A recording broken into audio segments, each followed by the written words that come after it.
Hey English learners, welcome back to LearnEng, your cozy little corner of the internet where we learn real English together, one easy conversation at a time. I'm David, and today we're going to talk about something that every single English learner wants, but very few people actually teach you how to build. Confidence when you speak English. Not fluency, not perfect grammar, not a native accent, confidence. Because here's something I've learned after years of working with English learners across every level, every background, every age. The people who communicate most effectively in English are not always the ones with the biggest vocabulary or the most perfect grammar. They are the ones who sound confident, the ones who speak with presence, the ones who make you feel, when they talk, that they know exactly what they're saying and they mean every word of it. And confidence, real confidence in English, is not something you're born with. It's not something that magically arrives when your grammar is perfect. It's something you build, deliberately, practically, one small decision at a time. And today, I'm going to show you exactly how. Let me start with something personal. I remember the first time I had to give a presentation in English to a room full of people. I had prepared everything, I knew my material, I had practiced the words, but the moment I stood up, something happened. My voice got quieter, my sentences got shorter, I started adding phrases like, I'm not sure if this is right but and sorry, let me try that again, and I don't know if that makes sense. And here's the strange thing, the content was good, the preparation was solid, but those small phrases, those little verbal habits, made me sound unsure of myself even when I wasn't. They leaked uncertainty into everything I said. And the people listening, they heard that uncertainty, and they responded to it. Not badly, they were kind, but I could see in their faces that they weren't fully convinced, not because my English was wrong, but because I didn't sound like I believed in what I was saying. That was the day I realized confidence is a language skill, and like every language skill, it can be learned. This is a B1 level episode, perfect if you're intermediate. If you're A2, stay with me, you'll understand more than you think, and the second listen always feels easier, I promise. Before we jump in, if LearnEng is helping your English grow, please like this episode and subscribe to the channel. Every like, every subscribe, every share brings more learners like you into our LearnEng community. And I genuinely love reading your comments, so come say hello after you listen. Okay, let's build some confidence.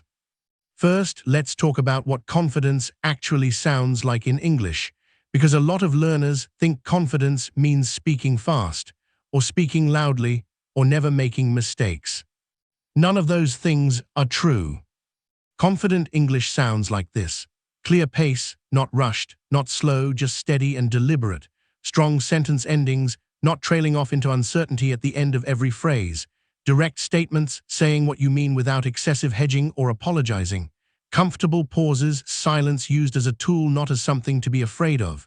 And ownership of mistakes, when something goes wrong, addressing it calmly and moving on. That's it, that's what confident English sounds like. And every single one of those things is something you can practice and improve. Let's start with one of the biggest confidence killers in English: filler phrases that leak uncertainty.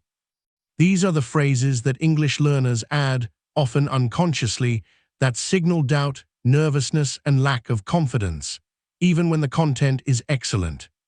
I'm not sure if this is right, but I don't know if this makes sense. Sorry, my English isn't very good. I might be wrong, but this is probably a stupid question, but I'm not very good at explaining this. Every single one of these phrases is doing damage before you've even said what you actually want to say. You are pre-apologizing. You are warning the listener to lower their expectations. And they will, not because they want to, but because you told them to. And the frustrating thing is, most of the time the thing that follows these phrases is completely fine. The English is good. The idea is clear. The question is smart. But the pre-apology has already colored everything. So here is the first and most powerful thing you can do to sound more confident in English immediately. Delete the pre-apology, just say the thing. Instead of "I'm not sure if this is right," but I think the answer is probably around 50%. Say, I think the answer is around 50%. Instead of, sorry, my English isn't very good, I want to say something about this topic. Say, I want to say something about this topic. Instead of, this is probably a stupid question, but how does this work exactly? Say, how does this work exactly? Same information, completely different impression. The second version sounds like someone who knows what they think and isn't afraid to say it.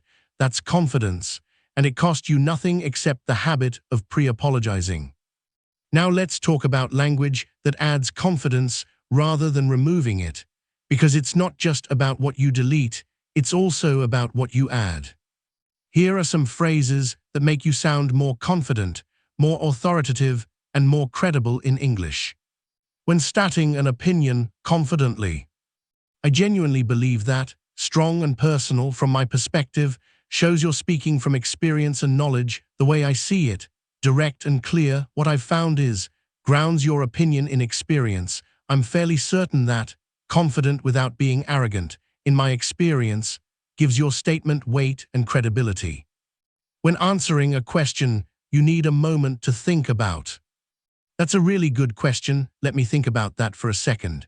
This buys you time while actually making you sound more thoughtful, not less confident.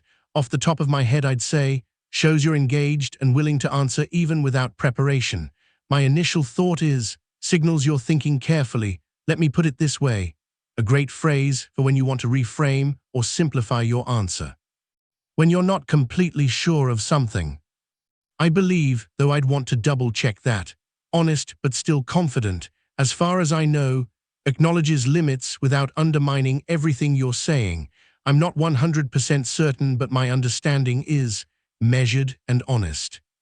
Notice the difference between these and the pre-apology phrases. These phrases still acknowledge uncertainty when it's real, but they don't preemptively undermine everything you're about to say.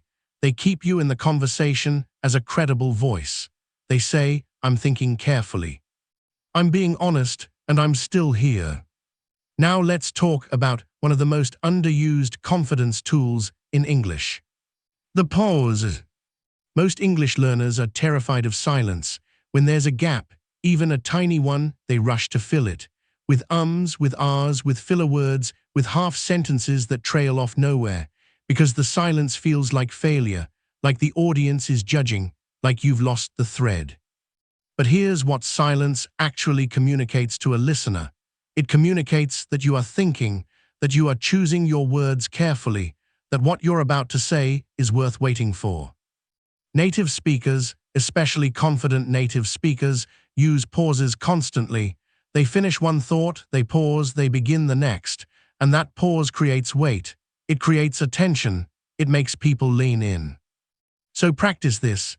When you finish a sentence, pause, one beat, maybe two, before you start the next one. Don't rush, don't fill, just pause, and feel how the silence works for you rather than against you.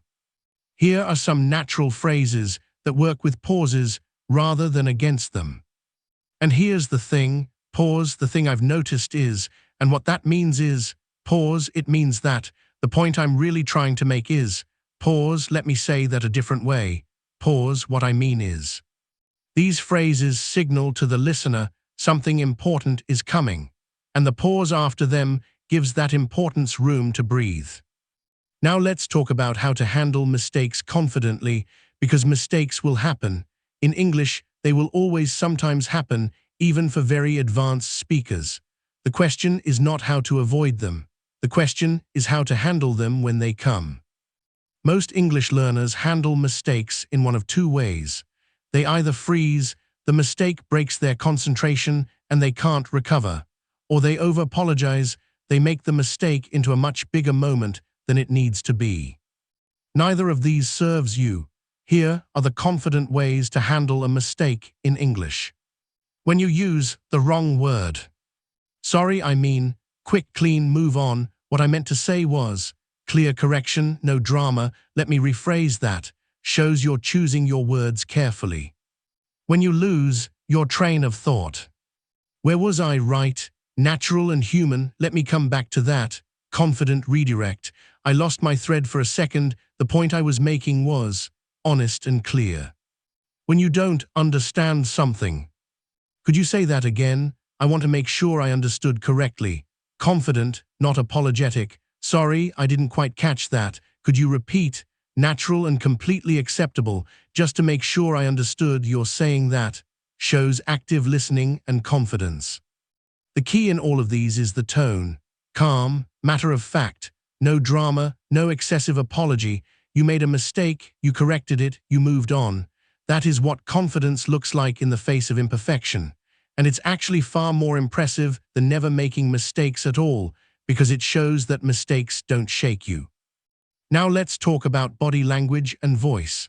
Because confidence in English isn't just about words, it's about how those words are delivered. I know this is a podcast, and you're listening rather than watching, but your body affects your voice even when nobody can see your body. Your posture, your breathing, your facial expression, all of these change how your voice sounds, and how your voice sounds changes how confident you come across. Here are some practical things that make a real difference. Slow down. Confident people speak more slowly than nervous people, not slow, but deliberately paced. If you feel nervous, your natural instinct is to rush, to get it over with as quickly as possible. Fight that instinct. Slow down, take up the space. Breathe before you start speaking. Breathe. One breath, it grounds you, it oxygenates your brain, it signals to your body that you are okay and this is safe. Breathe before you start. Breathe between thoughts. End sentences strongly. One of the most common habits of nervous English speakers is ending sentences on a rising tone, even when it's not a question. This sounds like uncertainty, like you're asking for permission, like you're not sure what you just said. End your statements as statements. Drop the pitch at the end. It sounds like certainty. Smile even when you're nervous. Not a performance smile, a genuine small smile. It relaxes your face, it relaxes your voice, and it signals to the person you're speaking to that you are comfortable, even when you aren't yet. Here are some natural English phrases about building confidence over time. I used to be terrified of speaking English. Now I just get nervous. Every difficult conversation I have makes the next one easier. I gave myself permission to be imperfect, and everything changed. The more I spoke, the less I thought about the words. I stopped apologizing for my English and started just using it. Confidence came from doing it, not from waiting to feel ready. That last one, confidence came from doing it, not from waiting to feel ready. This is the single most important thing I can tell you today. You cannot think your way into confidence. You cannot prepare your way into confidence. You cannot study your way into confidence. You can only speak your way into confidence. One conversation at a time. One small brave moment at a time. Before word tour, your mission for today. Your mission is very specific. Today, at some point today, have one English conversation or write one English message. And in that conversation or message, delete every pre-apology. No, sorry, my English isn't good. No, I'm not sure if this makes sense. No, this is probably a stupid question. Just say the thing, directly, confidently, as if you believe what you're saying because you do. One conversation, no pre-apologies, that's it. Post in the comments how it felt. I genuinely want to know, did it feel strange? Did it feel powerful? Did anyone respond differently? Tell me everything. All right, my friend, time for word tour, our slow vocabulary walk through today's most useful confidence phrases here on LearnEng. Take your time. Repeat after me out loud if you can. First phrase, from my perspective. This is a confident, natural way to introduce your opinion or view. From my perspective, the most important thing here is consistency. From my perspective, this approach makes the most sense. From my perspective, from my perspective. Next phrase, what I've found is. This grounds your statement in personal experience and makes it sound credible and confident. What I've found is that the more you practice, the less you think about the words. What I've found is that preparation reduces anxiety significantly. What I've found is. What I've found is. Next phrase, let me put it this way. This is a great phrase for when you want to reframe. Simplify or try a different angle on what you're saying. Let me put it this way, if you wouldn't say it in your own language, don't say it in English either. Let me put it this way, confidence is a skill, not a personality trait. Let me put it this way. Let me put it this way. Next phrase, as far as I know, this acknowledges uncertainty honestly without undermining everything you're saying. As far as I know, the meeting is still happening tomorrow. As far as I know, that's the correct information, but I'd double check. As far as I know, as far as I know. Next phrase, let me rephrase that. This is how confident speakers handle a moment when they didn't quite say what they meant. Clean, calm, no drama. Let me rephrase that. What I actually mean is. Let me rephrase that. I think I said that in a confusing way. Let me rephrase that. Let me rephrase that. Next phrase, I lost my thread. To lose your thread means to lose track of what you were saying, to forget where your sentence or thought was going. I lost my thread for a second. Where was I? Sorry, I lost my thread. The point I was making was this. I lost my thread. I lost my thread. Next phrase, just to make sure I understood. This is how confident listeners check their understanding. It shows engagement and intelligence, not weakness. Just to make sure I understood. You're saying that the deadline has moved. Just to make sure I understood. The plan has changed. Just to make sure I understood. Just to make sure I understood. Next phrase, I'm fairly certain. This is confident without being arrogant. It says, I believe this, I'm not guessing, but I'm also being honest about the limits of my certainty. I'm fairly certain that's the right answer. I'm fairly certain we've covered this before. I'm fairly certain. I'm fairly certain. Next phrase, take up the space. To take up the space means to claim your right to be heard, to speak with presence, with deliberate pace, without shrinking or rushing. Speak slowly, take up the space. You have every right to be here. Take up the space, take up the space. Last phrase, gave myself permission. To give yourself permission means to consciously decide to allow yourself to do something, especially something that fear or self-doubt was blocking. I gave myself permission to make mistakes, and that changed everything. I gave myself permission to speak imperfectly, and people respected me more for it. Gave myself permission. Gave myself permission. Those are your 10 phrases for today here on LearnEng. From my perspective, what I've found is, let me put it this way, as far as I know, let me rephrase that, I lost my thread, just to make sure I understood, I'm fairly certain, take up the space, gave myself permission. Pick 2, use them today, in a real conversation or a real message. That's how they become yours. And here we are at the end of another LearnEng episode together. I want to say something before we go. Confidence in English is not about being perfect. It never was. It's about showing up. It's about taking up the space you deserve to take up. It's about saying what you mean and meaning what you say, even when the words aren't exactly right, even when the grammar isn't perfect, even when you lose your thread and have to find it again. The most confident English speakers I have ever met are not the ones who never make mistakes. They are the ones who make mistakes and keep going, who stumble and recover, who pause and think and speak and mean it. That is available to you right now, not when your English is better, not when you feel ready, now. Your mission, 1 conversation, no pre-apologies. Tell me how it went in the comments. I'll be reading every single one. And tell me, where in the world are you right now? What time of day is it for you? I love knowing where our LearnEng community is at this very moment. If today's episode helped you feel even a little more ready to take up the space you deserve, please like this video, subscribe to LearnEng, and share it with one English learner who needs to hear this today. Because someone in your life is pre-apologizing right now when they have absolutely nothing to apologize for. I'm David. This has been LearnEng, your cozy place to learn real English, 1 conversation at a time. And I'll see you in the next episode. Speak up, take up the space. You belong in every conversation you walk into. Bye for now.